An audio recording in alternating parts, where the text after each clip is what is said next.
What is going on, y'all? It's your man EK here, back with episode 2 of the Clutch City Review, where I review every single Houston Rockets game from the 2024-2025 season. Before I get started, please go ahead and follow me on Twitter if you don't already, at Coalition Hoops, or you can follow me on Instagram at coalition.hoops. Now let's get into the review.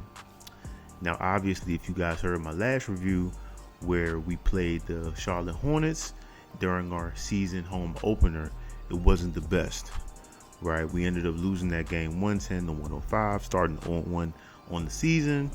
We gave up big games to Trey Mann and LaMelo Ball, which really wasn't a good look because defensively our effort wasn't there. Our defensive rotations weren't crisp, and we turned the ball over a lot, and we weren't able to generate any great quality offensive possessions. But this game was entirely different, right? Tonight we ended up playing the visiting Memphis Grizzlies with Ja Morant, Desmond Bane, and a host of others, coached by Taylor Jenkins, obviously home of the lottery pick Zach Edey, formerly of the Purdue Boilermakers. Had an amazing college career, and obviously coming into this game, we knew what we needed to do. And to start off the first quarter, the first quarter was a extremely high scoring quarter. We ended it 38-all with the Grizzlies. A lot of that was due to 3-point shooting.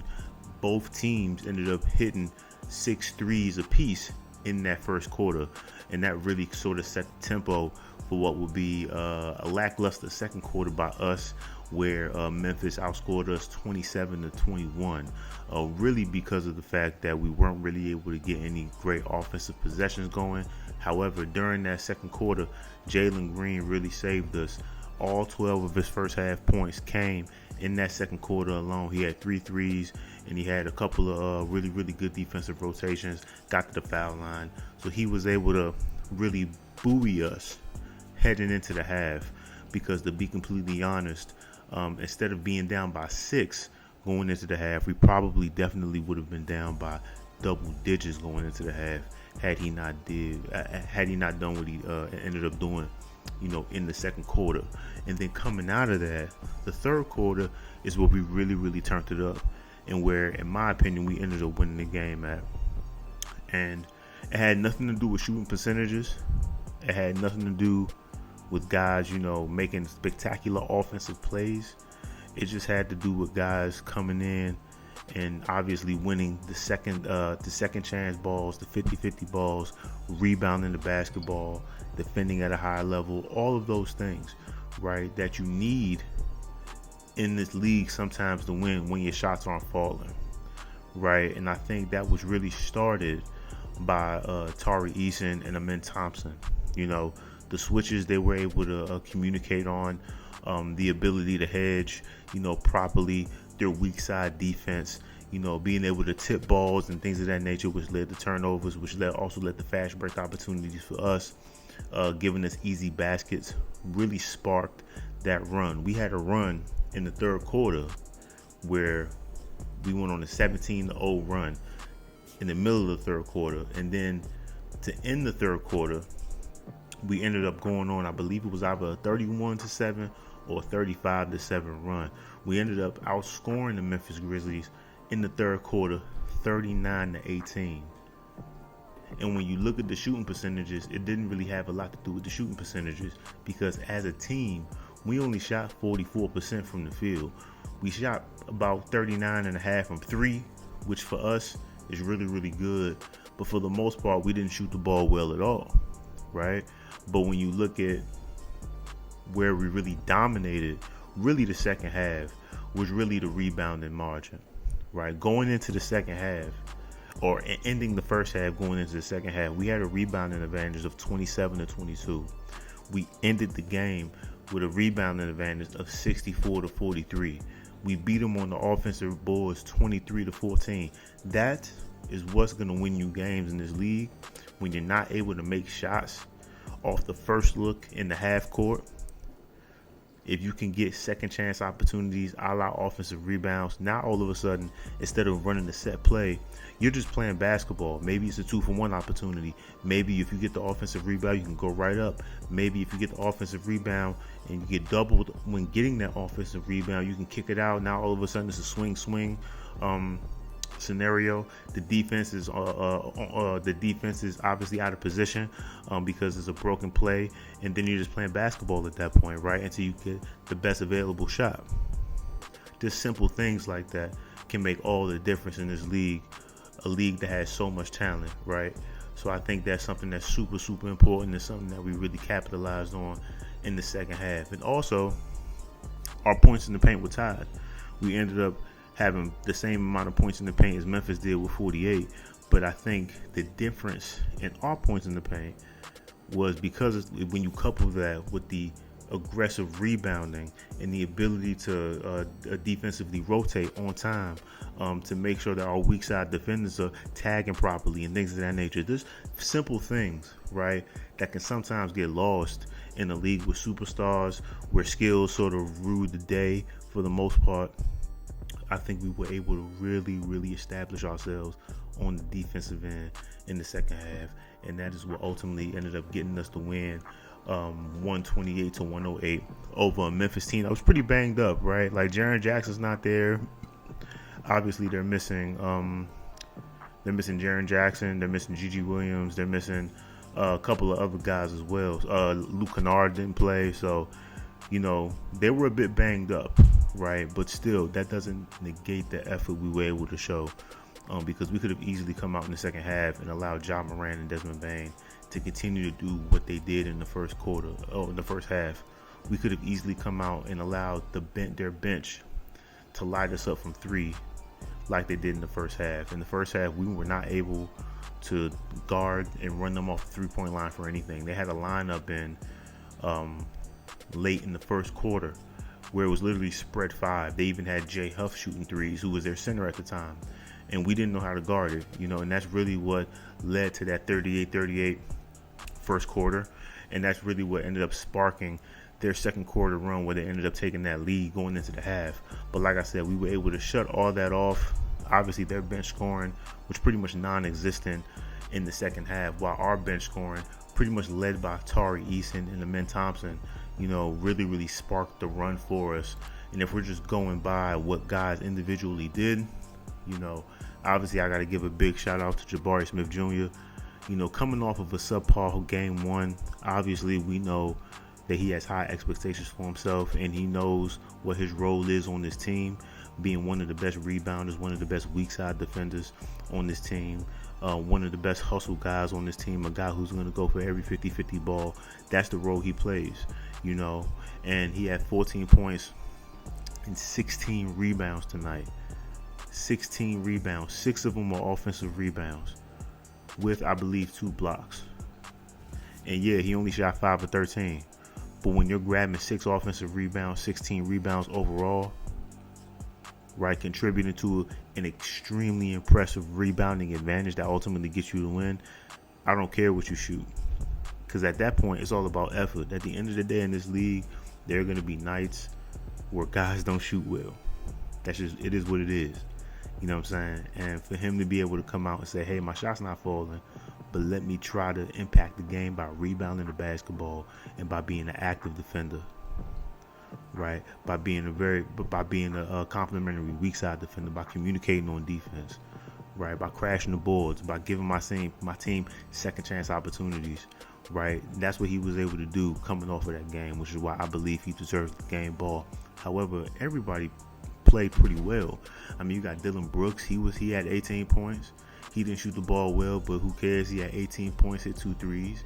Alperen Sengun had another double-double, 16 points and 15 rebounds. He had 5 offensive rebounds with 2 assists, 3 turnovers. He was only 5 of 13, but like I said, when you're rebounding the basketball, shooting percentage doesn't necessarily matter. When you're rebounding the basketball and turning the other team over, you can shoot a low percentage, right? Because ultimately you're getting more opportunities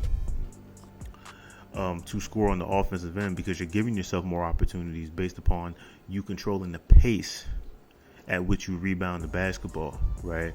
So you got to give love to Alperen Sengun with his second straight double-double. I believe he's the only Rocket in history to start the season with 2 straight double-doubles. I think the only other player who's done that in Rockets history is Akeem Olajuwon, obviously. So shout out to him. Jalen Green didn't shoot the ball well, but had 22 points. Like I said, he was super crucial in that second quarter. He had 12 of his 22 in that second quarter. If he doesn't do that, we're definitely down by 15 plus as opposed to being down by 6. And it becomes a lot harder for us to come back in the third quarter, come out with that energy and come back and take the lead. And not only take the lead, but really, really extend it. And he definitely helped out with that. So big shout out to Jalen Green. Obviously, Fred VanVleet, I think he established himself early. He only had 16 points. And the funny thing is he was 5 of 9 from the field. All 5 of his field goals were threes. All 9 of his field goal attempts were threes. And you guessed it, they had Zach Edey in the game. They were playing drop. Fred VanVleet and Jalen Green early in the game, they took advantage of it. And they were just shooting threes. Whether they were going in or not, he was giving them a lot of space. They were taking the space. And they were leveling any big man now, even Jay Huff when he was in the game. Fred VanVleet had to play on the wing where he just leveled Jay Huff out and shot the 3 over him. Right?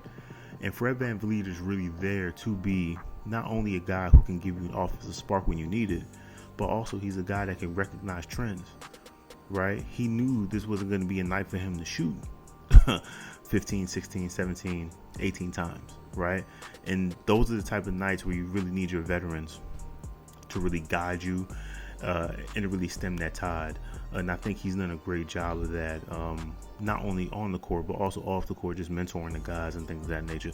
So I thought he played well. And then I already talked about Tari, who came in during my last Clutch City review, episode 1. I stated that, Tari's too good to be playing just 13 minutes in a game, with limited run. He had 16 minutes, and like I said, most of his minutes were really impactful in that third quarter. He had 13 points, 5 rebounds, 2 steals. He was 5 for 7 from the field, and he hit 3 threes. That'll work. For an energy guy coming off your bench, a guy you don't have to run plays for, he's the perfect Swiss Army knife. And plus, he has a very underrated bag. Right, I'm talking about hezzies, between the legs, all that type of stuff.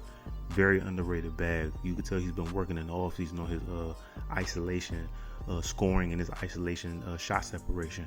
It looks very crisp in comparison to last year. And then Amen Thompson, even though he only had 9 points, we got to understand he had 6 rebounds, 3 assists. He was 2 of 4 from the field, 5 of 5 from the free throw line. And he was just amazing defensively. I really feel like he has a chance to be second team all defense this year. If everything tracks the way it's supposed to with us, as far as our defensive effort every single night, or for, most nights, I think he's going to find himself as a dark horse for a second team all defensive team honor. That's just my opinion. I'm going to stand on that until I see something different. And then obviously Cam Whitmore, who didn't have the best game he would have liked to have last game. He came in, had 11 points, 5 for 12. Some of those points came in the second half. Well, most of them came in the second half when the game was already out of reach. But it's just good to get him some run, because people who watched him in his rookie year last year, he was automatic for us whenever he came in the game. He started the year last year hurt, but when he came back after the summer league run he had last year, he played very well for us off the bench and had some very big nights for us early in his NBA career. So to get him going and to get his confidence up and win like this, it's just really, really great. And also Reed Shepherd, our rookie out of Kentucky. Like I said, during that first half, he came in during the second quarter, at the top of the second quarter, when Memphis was just starting to pull away, hit two consecutive threes, right? Hit 2 consecutive threes. Just a simple, coming off the screen, pull, come off the screen, pull, straightaway threes. The first one, he bottomed it out, nothing but net. The second one rolled around a little bit, bouncing around, winning. Right, that's what we need from him. He is a natural born shooter, right? And him being a rookie, guys are going to try to, be physical with him and stuff like that. But I think it's important for him to understand that, listen, his primary job is to play solid defense and to shoot the basketball. And I think he did a great job of that tonight. And honestly, man, overall, just super, super proud of the guys. I thought everybody just played a tremendous role in getting the win who got minutes tonight. And that's the type of basketball you're going to need to play. You know, if the Rockets want to contend for a playoff spot, you know, it's going to be games that, you know, Alperen Sengun isn't going to have a 30 and 15 game on great efficiency. You know, Jalen Green, throughout his career, not just throughout maybe last year or the past couple years, throughout his career so far, he hasn't been very efficient. That's not who he is as a player, not yet, right? So you need to have these games where, you know, you're rebounding the basketball, you're winning every 50-50 ball, you know, you're offensively rebounding the basketball, you know, your defensive rotations are crisp, your weak side rotations are crisp. You know what I'm saying? Like, you got to make sure all that stuff is on point, because we don't have a KD yet, right? We don't have a Luka yet. We don't have a Shea yet who can come in and, you know, if he needs to, he can give you 30 to 40, right? I think Alperen Sengun will eventually turn into that guy, but it won't be this year. So a lot of the games that we win against the more quality teams in this league, especially as we get deep into the season, is going to look like this, right? Wide rebounding margins, points in the paint has to be close, if not dominant by us. You know, opponent field goal percentage has to be low. We have to be able to run guys with 3-point line, and we have to, you know, win the second effort and 50-50 balls. You know, if we do that, we're deep enough to where we can run teams down defensively. You know, and then when guys need to make shots, a Fred VanVleet, a Dylan Brooks corner three, a wing three, right? Alperen Sengun, post move in the paint. You know, Jalen Green straightaway three coming off the PNR. Jalen Green going downhill off a down screen, like just stuff like that, right? Those, if we play the way we're supposed to play, physical, you know, and together, and just making sure that defensively we're locked in and we're communicating with each other, I think we're going to be just fine, man. So all in all, it was a great win for us. I'm super proud of the guys coming off of a very, very disappointing home opener loss to get their first road win. To get their first home win before going on this road stretch. So obviously tomorrow, you know, we play at San Antonio, and that's the first of 2 games at San Antonio. So we play them tomorrow at San Antonio, and then we play them again on the 28th, and then we go to Dallas and play them on the 31st, and then our next home game is going to be on November 2nd versus the Golden State Warriors. People who've been Rockets fans for a long time, you know why I said that the way I said that. So I'm going to just leave it at that, because I want to leave on the high note. It was a great win for us, man, and I'm super proud of the guys. Can't wait to see what else I can't wait to see this effort translated, you know, when we end up going on this little mini road trip. I think it's going to be good for us to get a little mini road trip out of the way early in the season, just to test our mettle on the road and to see if we can handle, you know, teams going on runs on the road. Obviously, the expectations are going to be a little bit higher because of what we were able to do last year. People are definitely game planning and scheming for Alperen Sengun and Jalen Green, so it's going to take an effort by everybody, not just 1 or 2 guys. So with that being said, man, thank you guys so much for listening to anything I have to say about the Houston Rockets. I love this team. I've loved this team for a very, very long time, and I'm going to continue to make these videos and, you know, just give my opinion on what I see, good, bad, ugly, or indifferent. So once again, please like, share, subscribe to the video. If you haven't already followed me, please follow me on Instagram at coalition.hoops or on Twitter at coalitionhoops. I'll check y'all later. Peace.